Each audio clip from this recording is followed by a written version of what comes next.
The new Nintendo Switch is finally here. Well, not exactly. I mean, technically speaking, yeah it is, but what's new about it? I'll start with that this was definitely not the Switch we were expecting to get.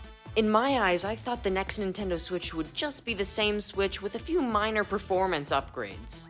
And I say this because I believe the next Switch games could definitely benefit from some more power.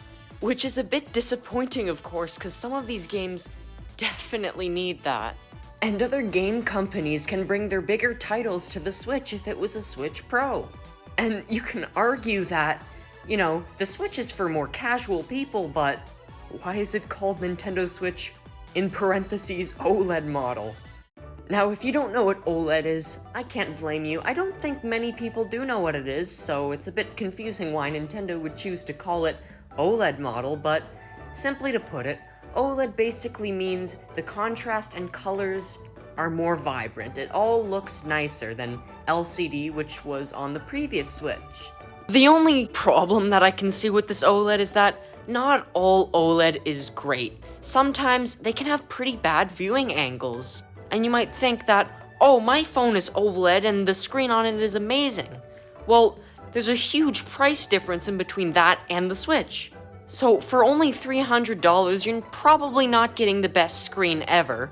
It's a little bit challenging to show you these poor viewing angles, so it's comparable to taking a 3DS, flipping it on its side, and turning the 3D up.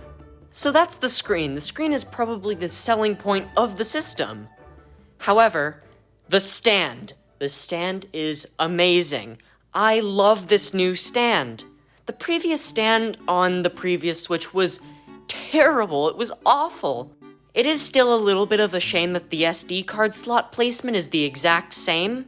It might be a little bit more recessed, which is good and appreciated, but I think it would have been nice if they put a cover over the SD card slot, so that your games can get better protection. I think the stand is so much better than the one on the previous Switch because the one on my Switch just wouldn't stay shut, and it kept falling off every time I would put it in the dock. And it got so bad that I had to put tape on it. Then there's the new dock. I like the new dock. It seems like everyone is just rounding everything. But I think these rounded edges look so much nicer, and I think it's more modern and stuff. And although there's all these quality of life improvements, I still don't think this is too great because they haven't added a whole lot. A few things that I would have liked to see would have been maybe Joy-Con drift getting fixed, but that's not gonna happen because Joy-Con drift isn't real. And like I said, I think it would have been nice for the Switch to run a little better so that it can run games better. So finally, who is this Switch for? Well, it definitely isn't for docked players. If you're someone who plays docked and docked all the time, why would you get this? Because it's the same thing. That OLED screen isn't gonna matter at all to you if you're playing docked all the time. At that point, you might as well just buy an OLED TV. But even if you're someone who kind of plays handheld and in docked, I still think you shouldn't get it because that extra inch isn't gonna make a difference. But you should definitely get it if you're planning on buying a Switch if you don't have one yet. Because at that point, $50 isn't gonna make a whole difference, and you get some extra features like the extra storage, which is so incremental. There are so many consoles with a terabyte of storage, it's insane, and the Switch is like 64 gigabytes, that is not enough. And the games on this thing do take up a lot of space if you're planning to go all digital. I think it would have been acceptable for 128, 256, but below that is just not the greatest because everyone just has to go out and get a microSD card.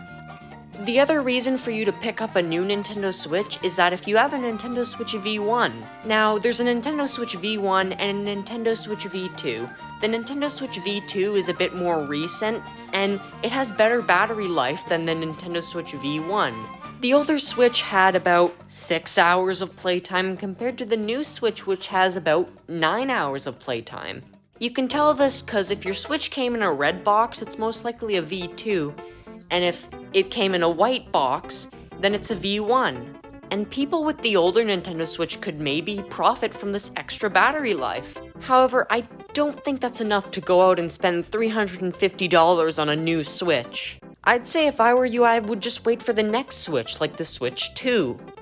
If that ever happens. Anyway, that's kind of it for the Switch. It's not that exciting, really. So don't upgrade to the new Switch. Anyway, thanks for watching. See you around.